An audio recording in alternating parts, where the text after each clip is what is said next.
just to break this down, here's what happened in the ruling that was handed down this morning by the U.S. Circuit Court for the District of Columbia here in D.C. by a 3-judge panel. Now, this is now going to be appealed, and it's going to go to the entire court, which is, what, 9 judges? 11 judges? Thank you, Shane. And in that court, it's a 7-4 majority of Democrats to Republicans, as I recall. This was a 2-1 majority of Republicans to Democrats, appointees anyway. And that's exactly how it was decided. So this isn't just totally partisan.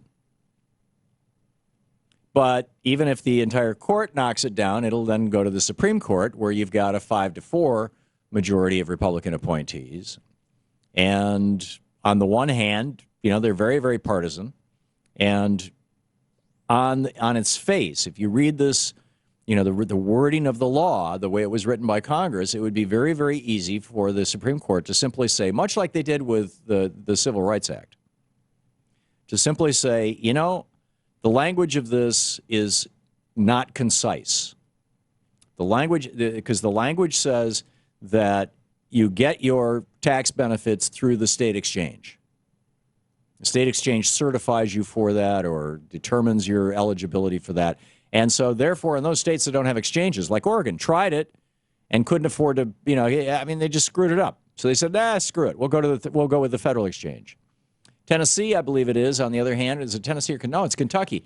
Kentucky, on the other hand, has a Democratic governor, even though they've got Republicans coming out their ears every other direction. They put in an exchange. Their people love it. So Shane and I hold slightly different opinions on this. Shano is saying that the Supreme Court will say, here's the language. The language specifically says it has to come through a state exchange. And so in those states without an exchange, you've got no Obamacare subsidies, thus no Obamacare. And I can understand the Supreme Court saying that.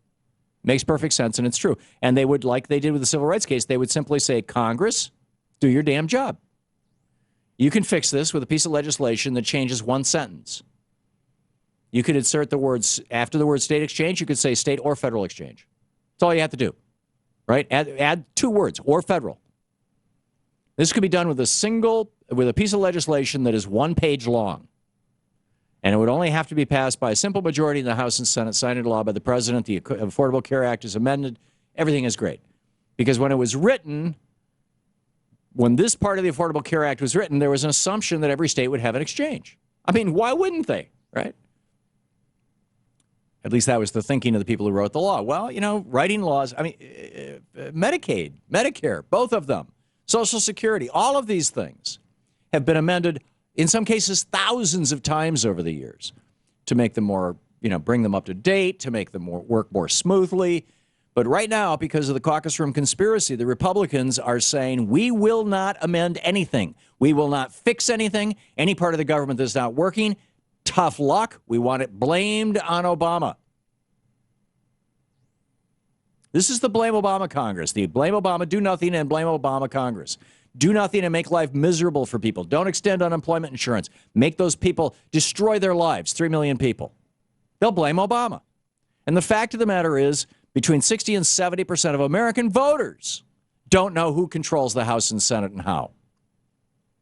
But 95% of American voters know that President Obama, sneezed, that President Obama is a Democrat and that he's president. So things aren't working. Hey, I'm losing my health insurance. Hey, I lost my job. Hey, my unemployment insurance just went away. Who do you blame? You blame the only guy that you're sure is actually there and supposed to be doing it. You blame the president. This is the Republican strategy. And so the Supreme Court could very easily say, and Shane, I think that there's a very good chance that you are right. I think it's less than a 50% chance, but I think you're right. Yeah, there's a very good chance that you're right. The Supreme Court could simply say, anybody who lives in a state that doesn't have its own exchange no longer qualifies for Obamacare. And Congress can fix this by adding 2 words to the law, but it's up to Congress. And, of course, Congress won't fix it, at least not for the next 2 years. That could happen. I think, frankly, that Congress is, or that the Supreme Court is going to look at this and say, you know, it was clear from the way the law was written that the intent of the law was to cover everybody. It talks about, you know, achieving near universal coverage. It talks, you know, repeatedly throughout the law. So it would be stupid to pass a law that has its own time bomb built into it.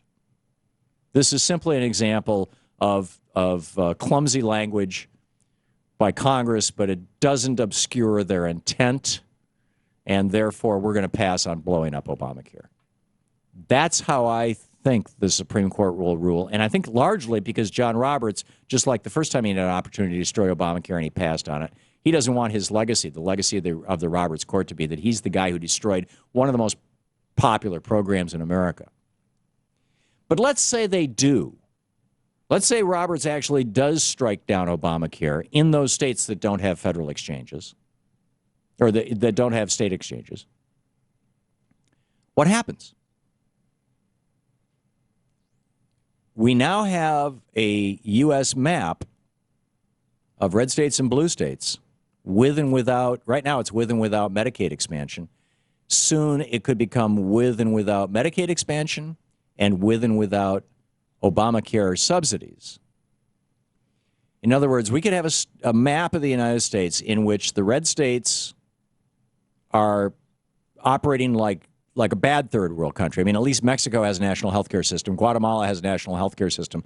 The Guatemalan refugees who are showing up on our border have a higher rate of vaccination than Texas kids, because 1 in 5 Texas kids lives in poverty, and Rick Perry won't extend Medicaid. So, you know, they're unvaccinated. But the kids coming from Guatemala, they're all vaccinated. They got a national health care system. It's free. So either we are going to become, in the red states, they're going to start looking like a third world country that is less developed than Guatemala, whereas the blue states will begin looking more and more like European states, like fully modern, contemporary democratic republics. And the divide is going to get wider and wider. And what does that lead to? Secession? Civil war? Or simply a lot of human misery before people wake up to the fact that Republicans, acting at the behest of transnational corporations, but most importantly, eccentric, cranky, libertarian billionaires, have totally screwed them. And they've been doing it since the Reagan administration. That this is simply the logical extension of Reaganomics. So, anyhow, that's my take on it.